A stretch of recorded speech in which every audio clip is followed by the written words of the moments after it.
Hope you are doing good. This is a different kind of session. It basically deals with the common mental blocks that we all face in our career path.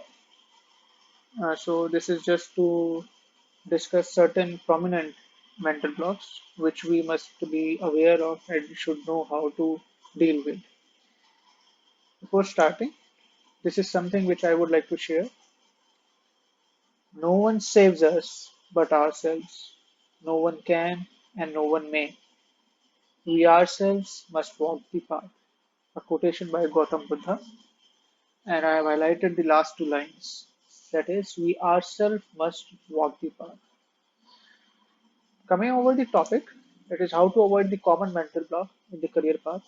And seeing the picture, you might be saying that no, this is not we. It might be somebody different personality, but we are not like this. But let me share certain studies which might tell you a different story altogether. There has been certain study that has been conducted in 2013, then in 2018, and they have been the outcome of those studies. That is, the studies has been conducted over the Indian graduates of all certain colleges, right? And the outcome was 91.82% of the students lacked programming skills, 71.23% of the students lacked soft and cognitive skills, 60% of the students lack domain skills, 97% of the students cannot speak English, 57% of the students lack analytical and quantitative skills, 61% of the student possesses grammar skills, which is almost equal to a class 7 student. Only 7.1% of the student can speak English, which is considered as meaningful and presentable during an interview. Another parallel study was created in wherein a common entrance test was taken for around say 400 students of management graduates, and the entire concept was just to check the common sense out of because all the topics were the logical reasoning, the English. So these are the general topics, and the outcome was out of 400 students, 311 students would had a zero score, and certain were having negative. So you can analyze that what is the scenario. So by and saying that no, we don't have a mental block, it doesn't change anything. We have to be aware of if it is not with us, that's great. But if it is there, it can be removed, right? So another recent study is of a very recent article in the Economics Time, wherein around 80% of the Indian engineers are not fit for any job in the knowledge economy. Now, this is an interesting word, knowledge economy. Gone are the days where we need a data entrance. Now there are softwares who can deal with hell lot of data. So we are looking for the professionals or the learner persons who can convert that data into information and then can use it, execute them based on their knowledge, right? So this is something which is a transitional phase in the economy. Gone are the days where you we can say 1 plus 1 is equal to 2. Now it is 1 plus 1 is equal to 11.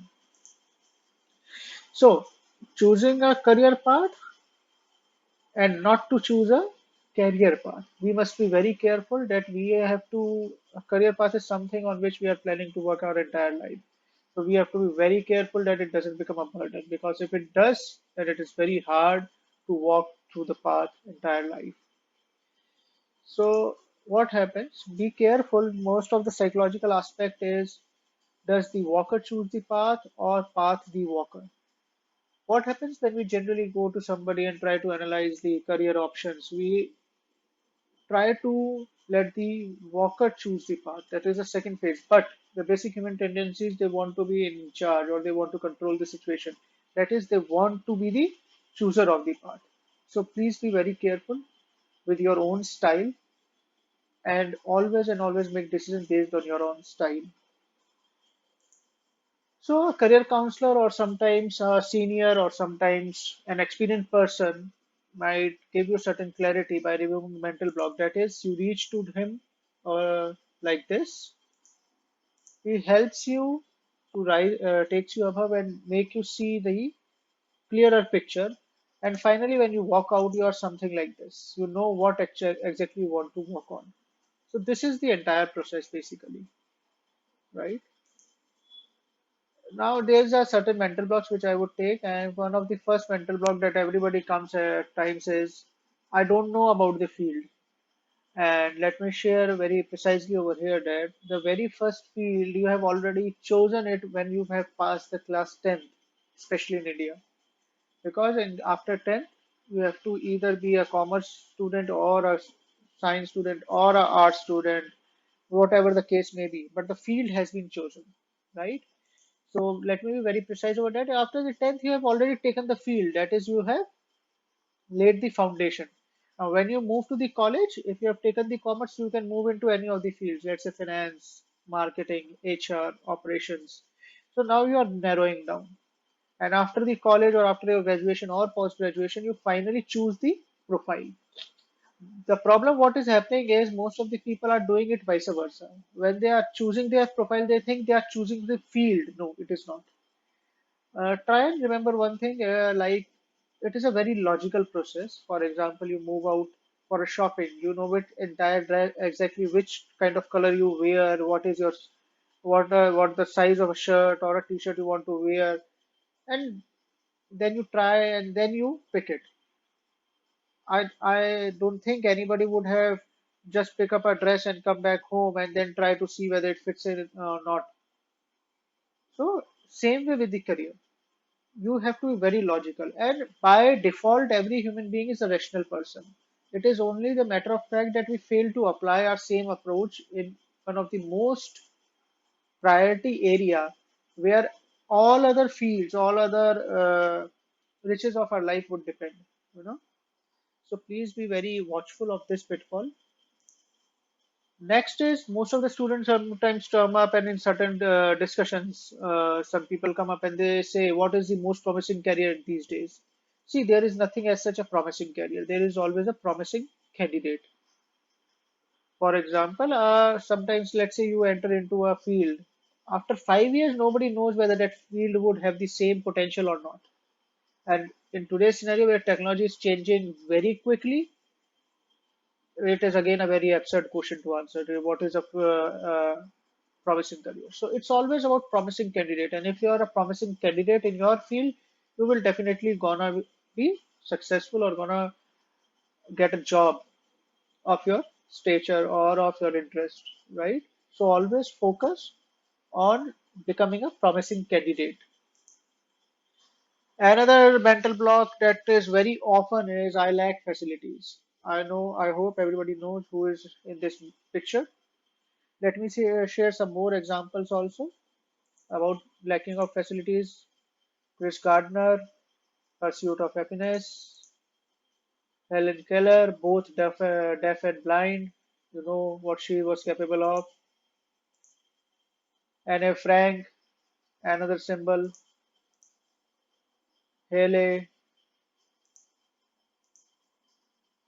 Pele, he used to kick football off a paper. You know, he cannot afford a proper football and practice with an improvised ball of a newspaper. So, right, Samuel Watson, Walmart. The successful warrior is the average man with the laser-like focus. Yes, this is the key. Where your focus lies, if your focus is good enough, then definitely you're gonna excel. See, you have to remember one thing. Facilities, they only facilitate. They supposedly, for example, let me take a very funny example. Let's say there is a horse, and that horse is a wild horse. He's wandering into the farm, and he's not being developed or being taken care by, or he's not a kind of a pet to somebody, and he is eating a wild grass. So does he eating those wild grass? Does that horse becomes a donkey? No, it doesn't. But what happens when facility they facilitates? But most of the people think that if they don't have the facilities, then they cannot achieve something. That is a very pity approach because it is the individual who achieves something. And once you start working towards your goal, then the facilities will automatically try to come up and will try to support you, right? So please avoid this excuse that I don't have the facility. Another very funny example was I was in a session some time back.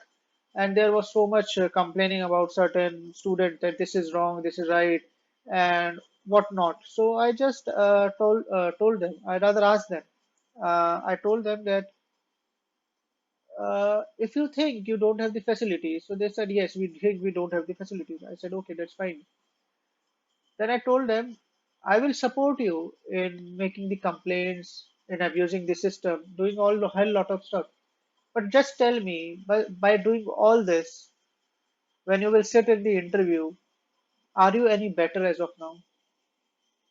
And the answer was no.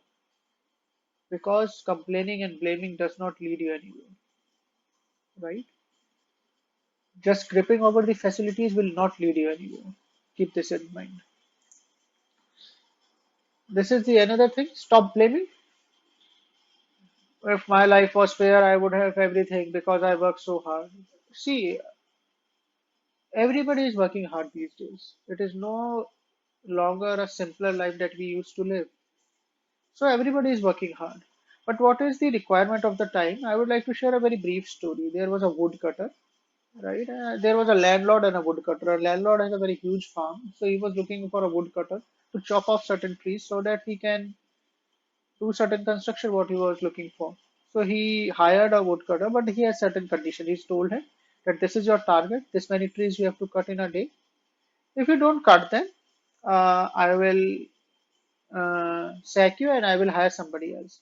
What is the similar scenario in the corporate, or in any other field these days?